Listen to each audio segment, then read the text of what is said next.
I'm Justin Woodall with Growth Minded Agents, and today I want to share with you 4 tips or 4 things to consider as you work towards your goals for next year. Whether you call them goals, whether you call them milestones, I kind of like to call them milestones because once I hit that, I'm going on to the next one. You know, a goal kind of seems to have an end point, but I'm never at an end point. I'm always wanting to grow, always constantly wanting to improve. So it's more of a milestone, and then what's the next milestone? So regardless of what you call it, what are 4 things to consider? So number 1, you gotta be specific. You gotta know down to a T, what is it that you wanna achieve next year?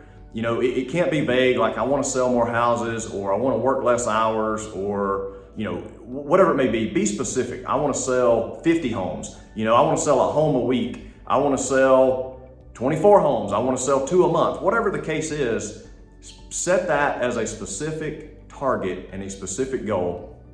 And then back into it and figure out, well, if I want to sell 2 homes per month, what do I need to be doing to make sure that happens? How many people do I need to be talking to?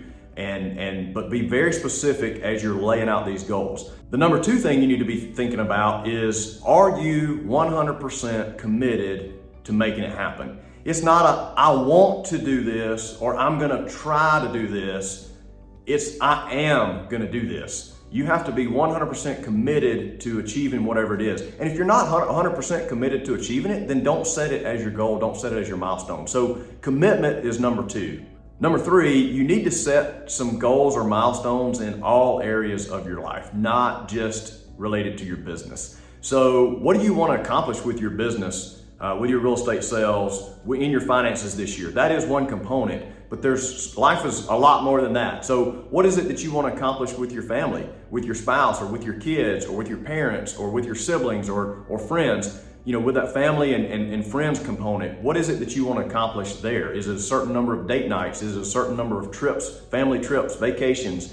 What is it that you want to achieve with your family? And again, be specific and be committed to making it happen, whatever it is. Another component is your faith component. Well, how do you want to grow spiritually this year? You know, do you want to, you know, I was talking to a guy the other day, he had a goal of reading through the Bible in a year. You know, so whatever the spiritual faith component is for you, maybe it's a certain amount of time in prayer or meditation or scripture reading or whatever it is for you to improve the spiritual aspect of your life, to connect with your Creator.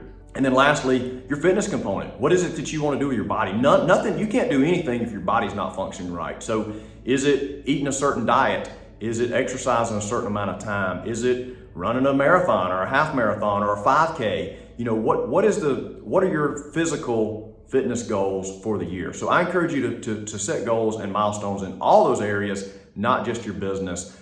But you also want to have enough goals. You don't want to have too many goals, but you want to have a goal in each of those components. You have too many, you'll lose your focus. You won't be able to achieve any of them. But set a goal in each of those categories so that you have a well-rounded life and you actually can achieve those goals. The last thing I want to share with you is focus on the components of that you can control. And what I mean by that is you may have a goal to sell a certain number of houses. Well, you know, deals fall through, things happen. You can't control what other people do. You can't control when somebody changes their mind, or when, you know, those kind of things. So focus on what you can control. So if you have a goal to sell a certain number of homes, back that up and say, what do I need to do to hit that number? And then focus on that. And that kind of becomes really your daily goal, is I'm gonna make X number of contacts, or I'm gonna make X number of social media posts, or I'm gonna, call X number of people, or I'm gonna go to X number of networking events, whatever it is for you that generates your business. And maybe it's lead generation. Maybe it's I need to generate X number of leads so that I can achieve my goal. Hope that's been helpful as you start to think about